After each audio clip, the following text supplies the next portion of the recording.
ಕೇಳ್ರಿ, ನೀವು ಕೇಳ್ರಿ, ನಾವು ಹೇಳ್ತೀವಿ. ಹೌದು ಮೇಡಮ್,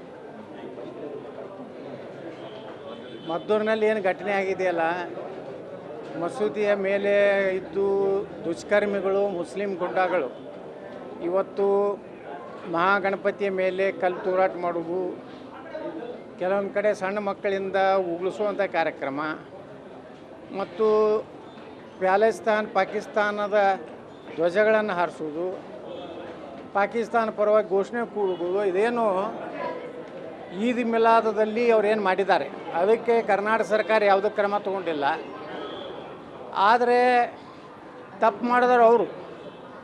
ಆದರೆ ಹಿಂದೂಗಳಿಗೆ ಟಾರ್ಗೆಟ್ ಏನು ಮಾಡ್ತಾ ಇದ್ದಾರೆ, ಅದರ ಹಿನ್ನೆಲೆಯಲ್ಲಿ ಸಾಕಷ್ಟು ಮದ್ದೂರಿನಲ್ಲಿ ಜನ ಏನು ಪ್ರತಿಭಟನೆ ಮಾಡುವಾಗ ಅಲ್ಲಿಯೂ ಸಹ ನನ್ನನ್ನು ಕರೆಸಬೇಕು, ನನ್ನ ಮಾತಾಡಿಸ್ಬೇಕು ಅನ್ನೋಂಥ ಒಂದು ಉತ್ಸುಕತೆ ಏನಿದೆ ಜನರಲ್ಲಿ, ಅದಕ್ಕೆ ನಾನು ಅಲ್ಲಿ ಭೇಟಿಯಾಗಿ ನಮ್ಮ ಹಿಂದೂಗಳಿಗೆ ಧೈರ್ಯ ತುಂಬಿ ಅವರಿಗೆ ಯಾವುದೇ ರೀತಿ ಹೆದರೋದು ಬೇಡ, ಇದು ಒಂದು ಔರಂಗಜೇಬ್ ಸರ್ಕಾರ ಇದೆ, ಆದಷ್ಟು ಬೇಗನೆ ಔರಂಗಜೇಬ ಸರ್ಕಾರ ಪತನ ಆಗ್ತದೆ ಅಂತ ಹೇಳಿಕ್ಕೆ ಹೊರಟು.